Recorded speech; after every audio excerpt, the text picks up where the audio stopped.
Assalamualaikum warahmatullahi wabarakatuh. Alhamdulillah kita ketemu lagi ya untuk melanjutkan perkuliahan kita dengan mata kuliah Ekonomi Mikro, pokok bahasan pasar persaingan sempurna. Baik. Oke. Mari kita lihat di sini pasar persaingan sempurna. Oke, kita lihat dulu di sini gambar slide di sini.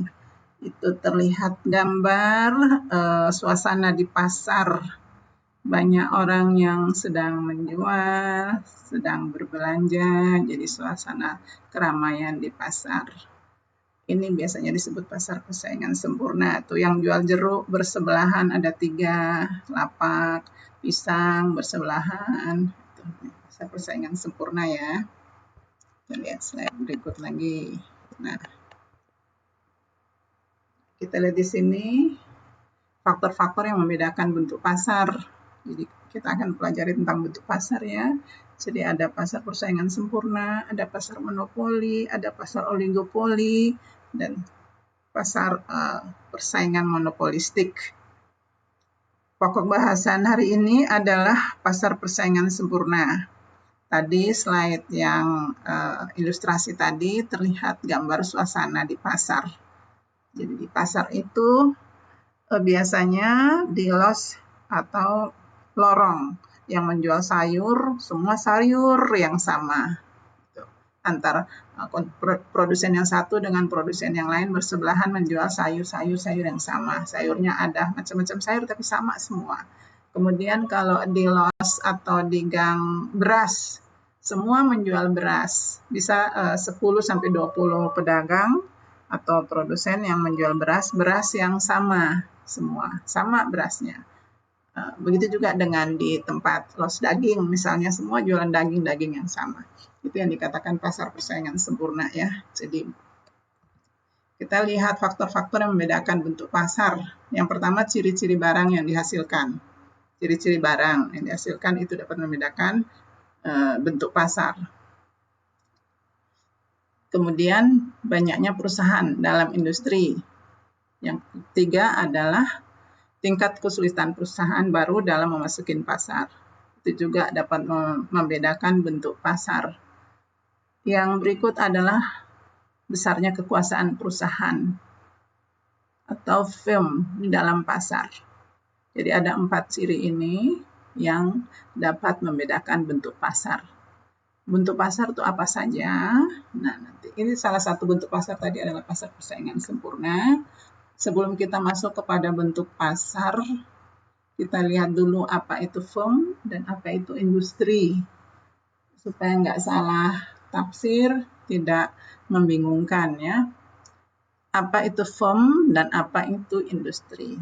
Firm atau firma, ya, atau perusahaan atau produsen, ya, baik berupa individu maupun berupa badan usaha. Itu kalau firm, itu perusahaan. Sedangkan firm beroperasi di pasar secara bersama-sama untuk menawarkan produknya. Bicara ini pasar ya, itu firm. Sedangkan industri beda. Industri adalah kumpulan dari beberapa firm.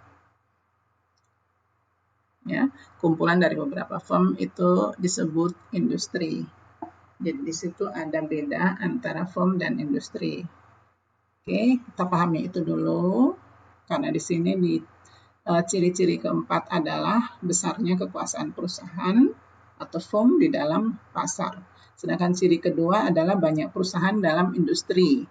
Oke, jadi saya harap kalian bisa membedakan antara industri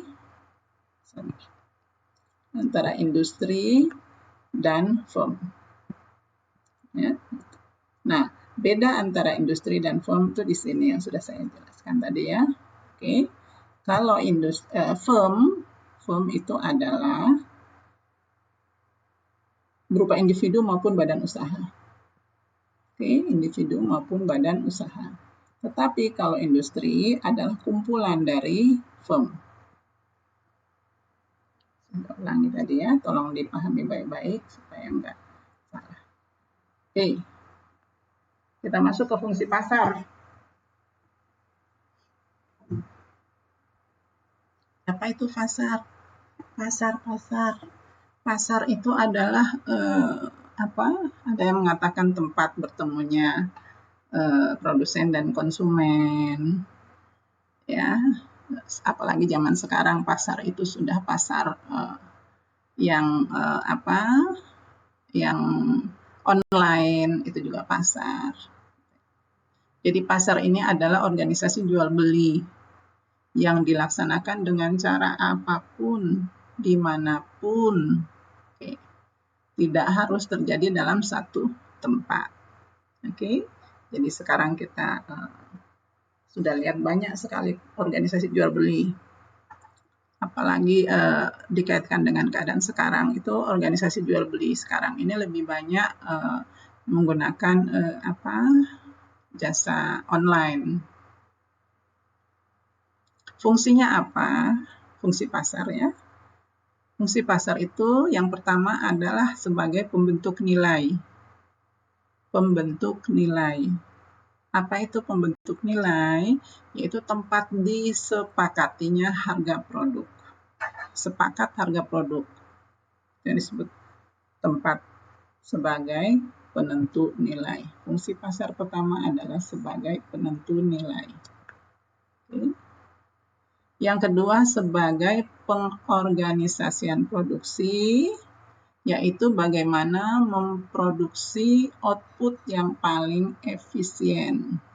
Oke, itu fungsi kedua. Pengorganisasian produksi. Pengorganisasian produksi seperti apa? Pengorganisasian produksi yang dapat memproduksi suatu produk atau output yang efisien. Fungsi ketiga adalah sebagai fungsi distribusi. Ini fungsi pasar. Oke. Jadi perhatikan baik-baik. Fungsi pasar yang pertama adalah sebagai penentu nilai. Nilai apa? Karena di pasar itu disepakati harga suatu produk. Nah, coba saya berikan contoh, misalnya kalian masuk ke satu swalayan. Kalau di pasar kan kita harus menanyakan harga. Ataupun ada yang sudah mencantumkan harga. Misalnya beras, di situ sudah dicantumkan baik ditulis dengan pulpen, ditulis di kertas, dicantumkan 10.000 per liter. Oke. Kemudian ada yang 12.000 per liter. Itu kalau di pasar tradisional. Kalau di pasar swalayan sudah tercantum nilai harganya di situ. Nah, yang saya tekankan di sini adalah yang tercantum, misalnya 10.000 atau 12.000 atau 5.000, itu bukan disebut harga. Itu adalah penawaran. Oke. Saya tulis ya, harga yang tercantum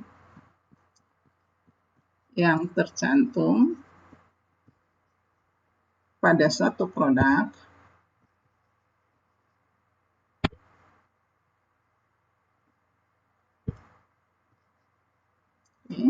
harga yang tercantum pada suatu produk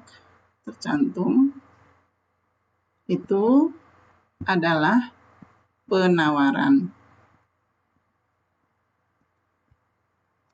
Ya, jadi bukan harga. Gitu ya. Oke.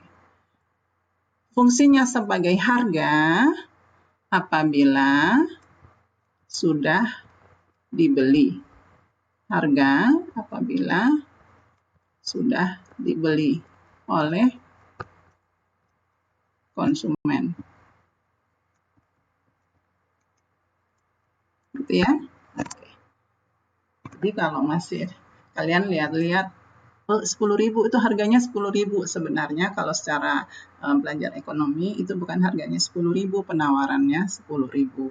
harganya menjadi 10.000 apabila kita sudah membeli, sudah ada transaksi 10.000, sudah setuju antara produsen dan konsumen, antara penjual dan pembeli, baru itulah harga. Oke, jadi saya ulang lagi, fungsi pasar yang pertama adalah penentu nilai. Penentu nilai di situ adalah disepakatinya harga produk. Yang kedua sebagai pengorganisasian yang efisien. Yang ketiga adalah sebagai fungsi distribusi. Oke, kita lanjut ke ini dia bentuk pasar yang akan kita bahas ya. Bentuk-bentuk pasar yang pertama pasar persaingan sempurna. Itu yang sudah saya berikan tadi, pendahuluan tadi ya, sebelum kita masuk kepada bentuk-bentuk pasar. Yang pertama adalah pasar persaingan sempurna. Yang kedua adalah pasar monopoli. Yang ketiga pasar persaingan monopolistik, dan yang keempat adalah pasar oligopoli. Keempat bentuk pasar ini akan kita bahas satu persatu. Ini dalam ekonomi mikro, kalau kita mempelajari bentuk pasar ini adalah ini semua, ya. Nah, kalau dalam makroekonomi beda lagi. Dalam makroekonomi kita akan mempelajari pasar, yaitu berupa pasar barang dan pasar modal. Nanti di makro ya, itu beda. Kalau pasar dalam mikro, ini dia. Pasar persaingan sempurna, pasar monopoli, pasar persaingan monopolistik, pasar oligopoli. Sedangkan kalau dalam makroekonomi, nanti semester depan, kalian akan belajar mengenai pasar barang dan pasar modal. Maaf, ini agak salah. Oke. Pasar barang dan pasar modal.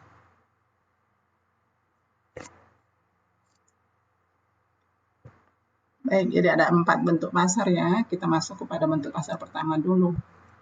Pasar persaingan sempurna. Yang tadi itu adalah hanya pengenalan atau pendahuluan. Apa itu pasar persaingan sempurna? Pasar persaingan sempurna itu adalah pasar yang terjadi pada saat atau ketika produsennya sangat banyak. Produsennya sangat banyak dengan memproduksi barang yang sejenis dan mirip dengan jumlah konsumen yang banyak. Jadi di sini produsennya banyak atau penjualnya banyak. Pasar persaingan sempurna. Makanya tadi saya kasih intronya pertama itu di pasar. Yang jual jeruk banyak berjejer-jejer gitu. Yang jual beras banyak berjejer-jejer. Persaingan sempurna. Oke.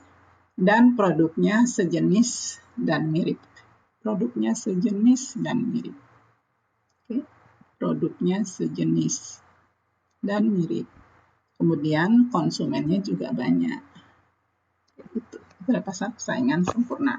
Contoh misalnya beras, kentang, sayuran, buah-buahan, daging, sejenis ya, mirip.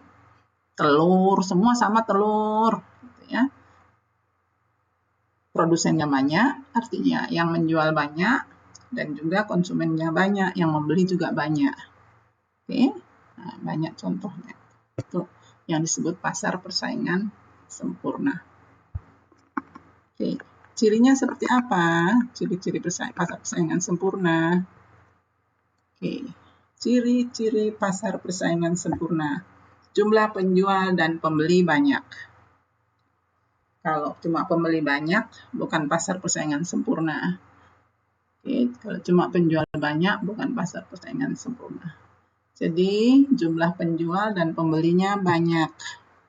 Itu disebut ciri yang pertama dari pasar persaingan sempurna.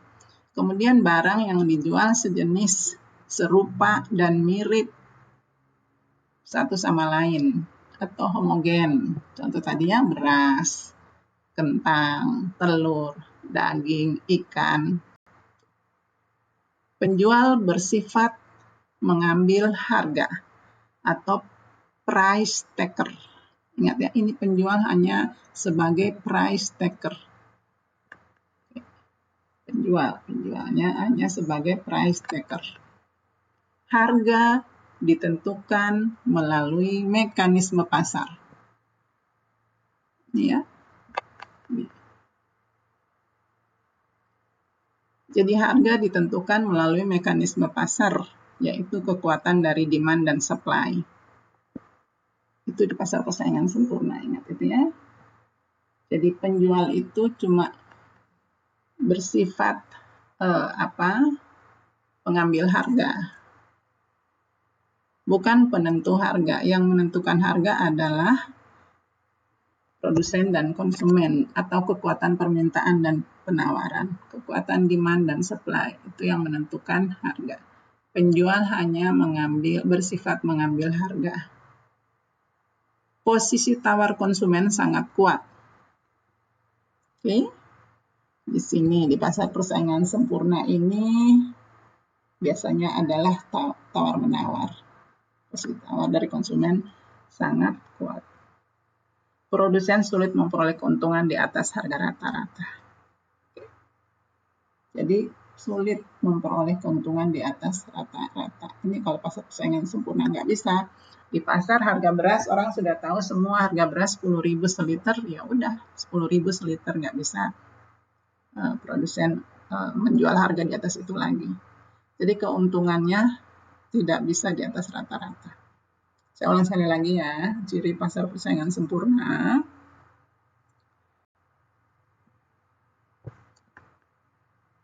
Masih ada. Jadi 1, 2, 3, 4, 5, 6, ada banyak kok cirinya. 7, 8, 9. Oke. Saya ulang sekali lagi. Penjual dan pembeli banyak. Barang yang dijual sejenis, serupa.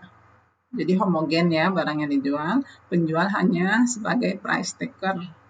Sedangkan harga ditentukan oleh mekanisme pasar, yaitu kekuatan demand dan supply. Posisi tawar sangat kuat. Produsen sulit memperoleh keuntungan di atas rata-rata. Yang berikut adalah sensitif terhadap perubahan harga. Oke. Sensitif sekali terhadap perubahan harga. Sensitif terhadap perubahan harga. Yang berikutnya adalah mudah masuk dan keluar dari pasar. Mudah masuk keluar pasar artinya gampang, kalau sudah tidak tertarik lagi bisa tutup lapak gitu ya.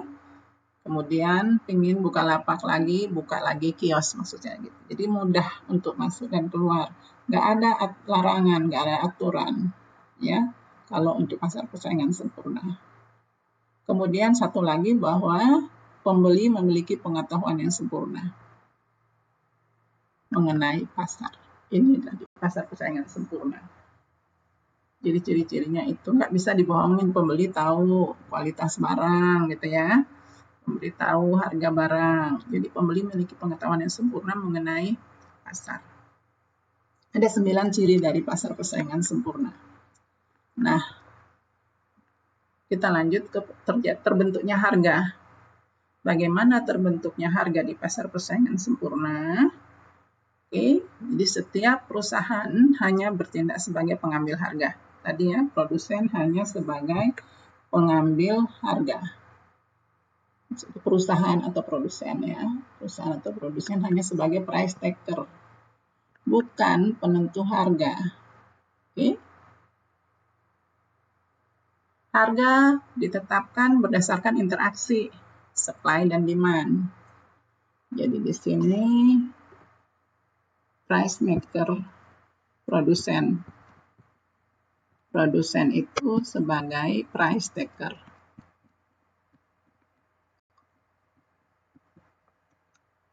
Oke. Kemudian price maker yang menentukan harga adalah supply dan demand.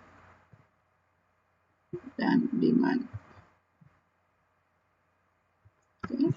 Jadi produsen bukan sebagai price maker.